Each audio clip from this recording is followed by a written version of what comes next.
भगवते वासुदेवाय। श्रीमद् भागवत साक्षात भगवान का स्वरूप है, इसीलिए श्रद्धा पूर्वक इसकी पूजा अर्चना की जाती है। इसके पठन एवं श्रवण से भोग और मोक्ष दोनों सुलभ हो जाते हैं।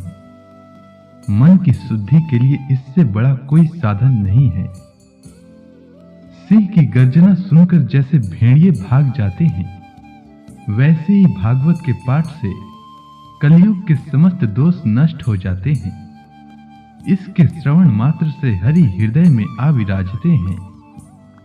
श्रीमद् भागवत की कथा प्रतिदिन पढ़ना या सुनना चाहिए।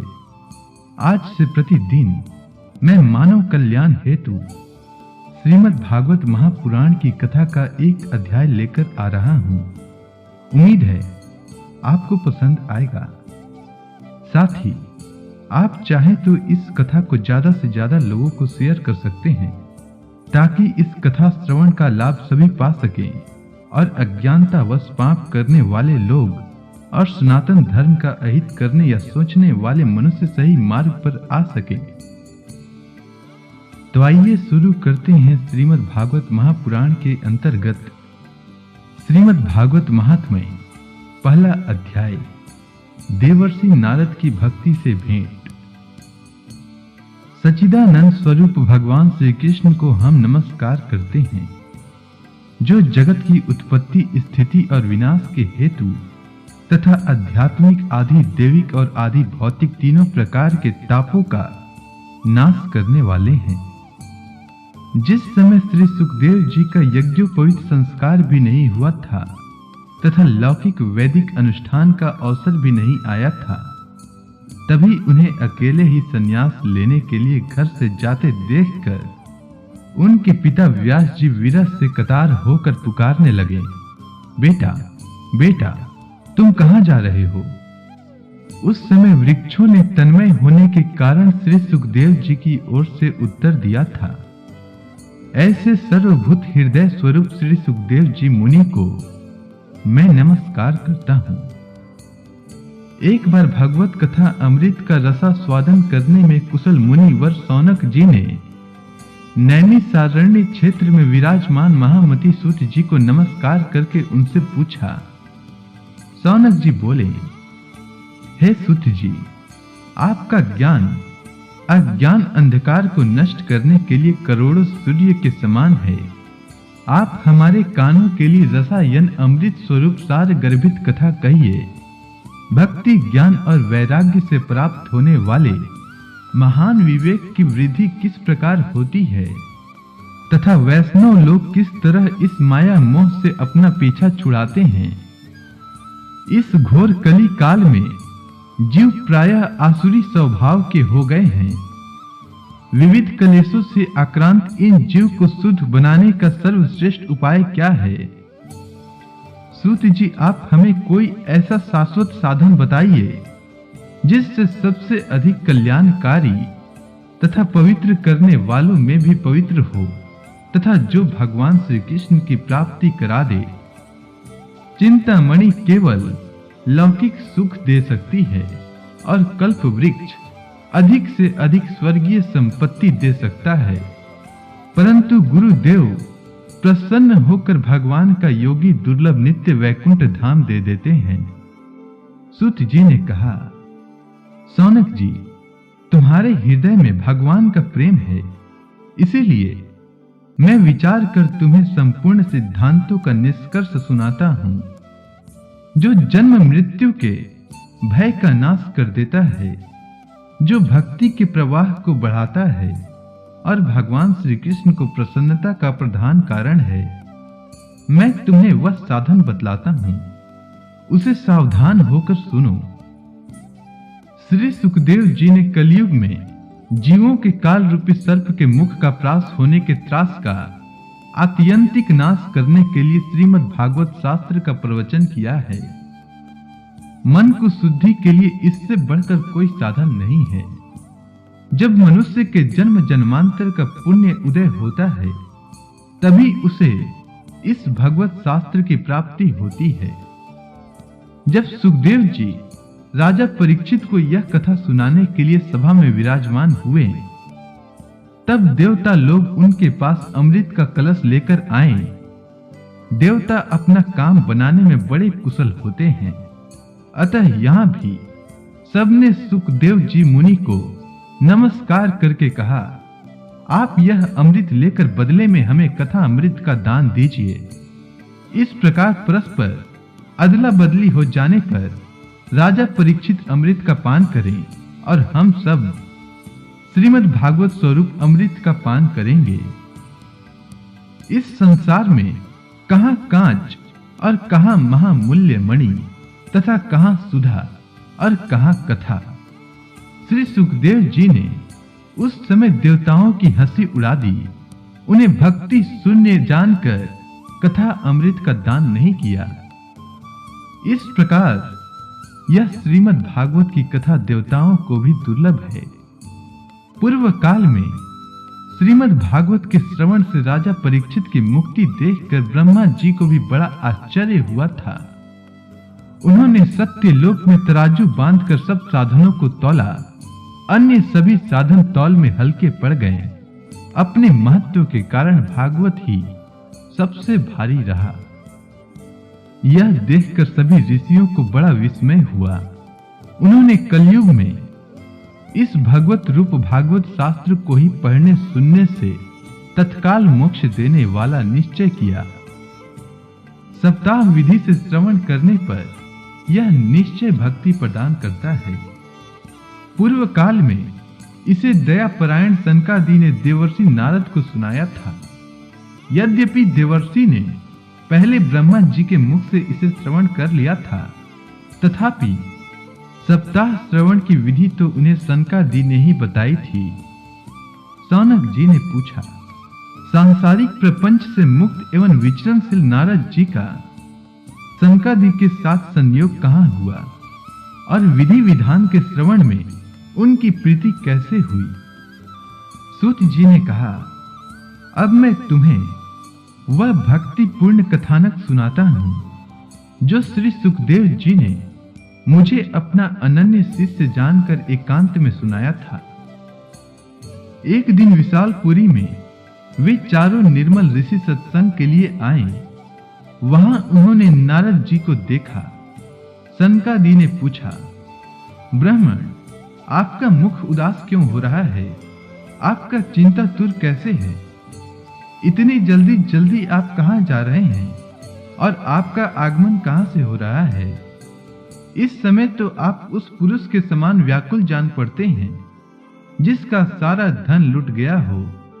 आप जैसे आसक्ति रहित पुरुषों के लिए यह उचित नहीं है। इसका कारण बताइए। नारद जी ने कहा, मैं सर्वोत्तम लोक समझकर पृथ्वी में आया था।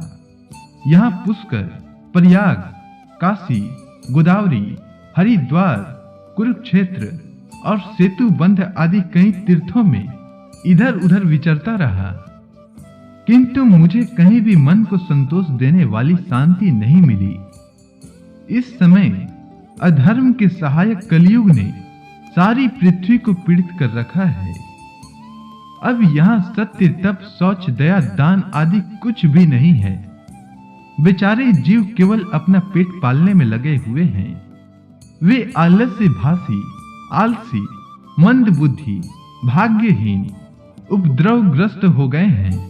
जो साधु संत कहे जाते हैं वे पूरे पाखंडी हो गए हैं। देखने में तो वे विरक्त हैं, किंतु स्त्री, धन आदि सभी का परिग्रह करते हैं। घरों में स्त्रियों का राज्य है। साले सलाहकार बने हुए हैं। लोभ से लोग कन्या विक्रय करते हैं और स्त्री पुरुषों में कलह मचा रहता है। महात्मा की आश्रम, तीर्थ और नदियों पर यवनों का अधिकार हो गया है। उन दुष्टों ने बहुत से देवालय भी नष्ट कर दिए हैं। इस समय यहाँ न कोई योगी है, न सिद्ध है, न ज्ञानी है और न सत्कर्म करने वाला ही है। सारे साधन इस समय कलियुग दावा नल से जलकर भस्म हो गए हैं। इस कलयुग में सभी देशवासी बाजारों में अन्न बेचने लगे हैं। ब्राह्मण लोग पैसा लेकर वेद पढ़ाते हैं और स्त्रियां वैश्यावृत्ति से निर्वाह करने लगी हैं। इस तरह कलयुग के दोष देखता और पृथ्वी पर विचरता हुआ मैं यमुना जी के तट पर पहुंचा, जहां भगवान श्री कृष्ण की अनेकों लीलाएं हो चुकी है। मुनि वरुण सुनिए, वहां मैंने एक बड़ा आश्चर्य देखा। वहां एक युवती स्त्री खिन्न मन से बैठी थी।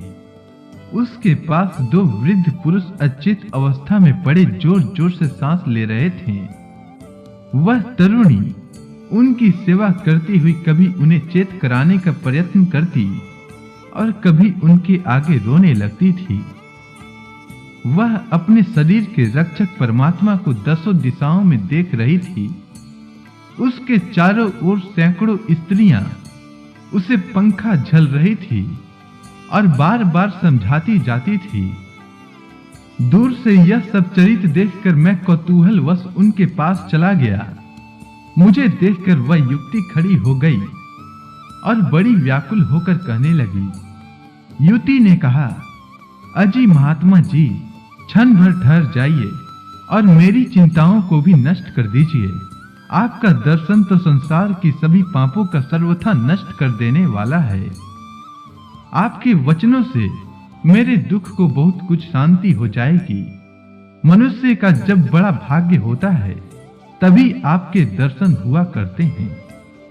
नारद जी कहते हैं, तब मैंने उस स्त्री से पूछा, देवी तुम कौन हो? ये दोनों पुरुष तुम्हारे क्या होते हैं और तुम्हारे पास एक कमल नैनी देवियां कौन है? तुम हमें विस्तार से अपने दुख का कारण बताओ। युवती ने कहा, मेरा नाम भक्ति है। एक ज्ञान और वैराग्य नामक मेरे पुत्र हैं। समय के फेर से ही ये ऐसे जर्जर हो गए हैं। ये देवियां गंगा जी आदि नदियां हैं। ये सब मेरी सेवा करने के लिए ही आई हैं।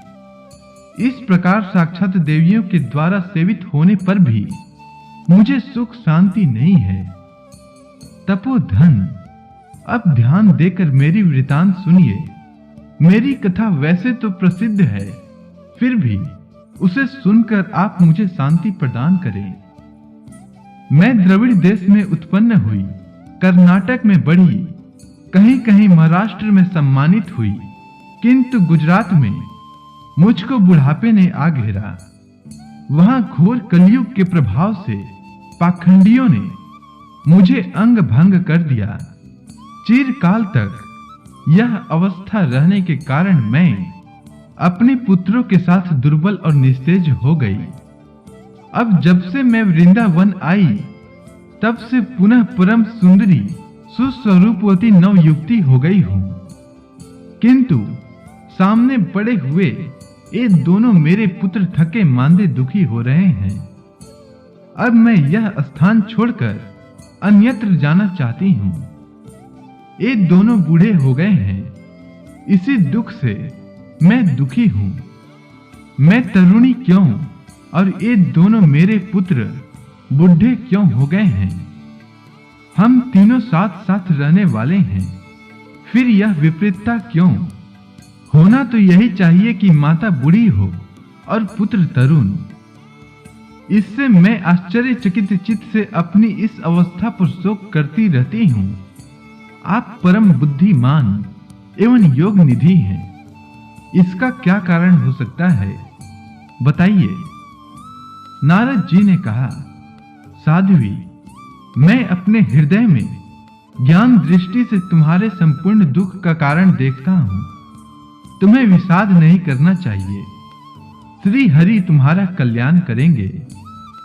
सूत जी कहते हैं, मुनिवर, नारद जी ने एक क्षण में ही उसका कारण जानकर कहा, देवी सावधान होकर सुनो, यह दारुण कलयुग है। इससे इस समय सदाचार, योग मार्ग और तप आदि सभी लुप्त हो गए हैं। लोग सठता और दुष्कर्म में लगकर अघासुर बन रहे हैं। संसार में जहां देखो वहीं सत्पुरुष दुख से मलान हैं और दुष्ट सुखी हो रहे हैं। इस समय जिस बुद्धिमान पुरुष का धैर्य बना रहे वही बड़ा ज्ञानी या पंडित है। पृथ्वी कर्मशः प्रति वर्ष शेष जी के लिए भार रूप होती जा रही है।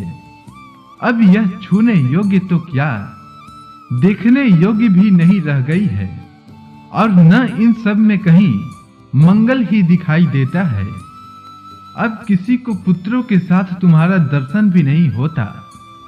विषयानुराग के कारण अंधे बने हुए जीवों से उपेक्षित होकर तुम जर्जर हो रही थी। वृंदावन के संयोग से तुम फिर नवीन तरुणी हो गई हो।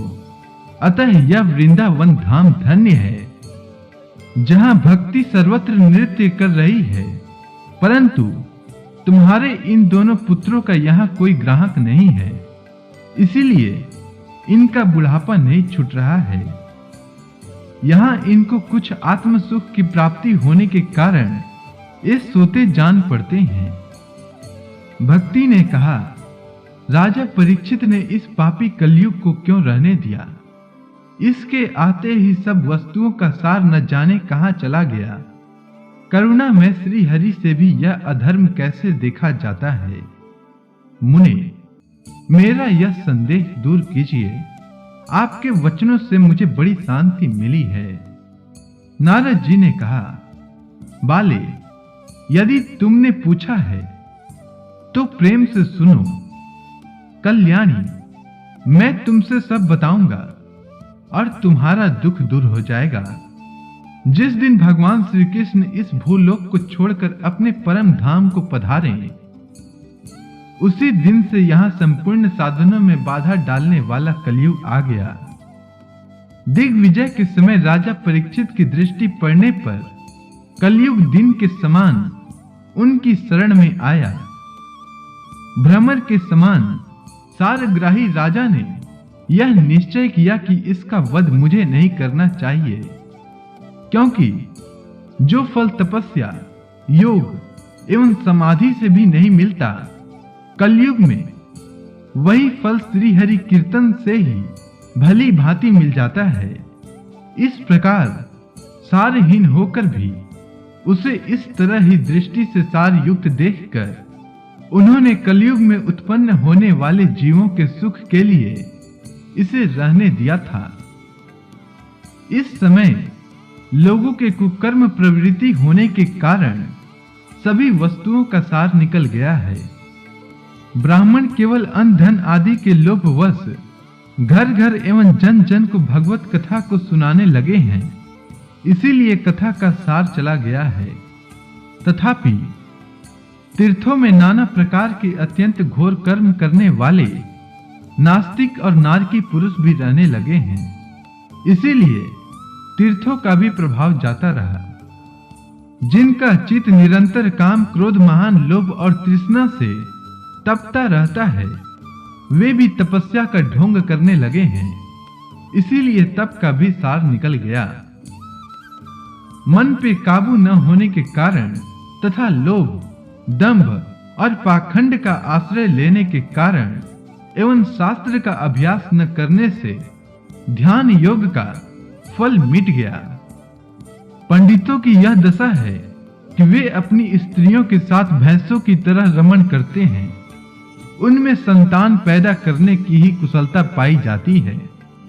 मुक्ति साधन में वे सर्वथा अकुशल हैं। संप्रदाय अनुसार प्राप्त हुई वैष्णवता भी कहीं देखने में नहीं आती। इस प्रकार जगह जगह सभी वस्तुओं का सार लुप्त हो गया है। यह तो इस युग का स्वभाव ही है, इसमें किसी का दोष नहीं है। इसी से पुंडरीकाक्ष भगवान बहुत समीप रहते हुए भी यह सब सह रहे हैं।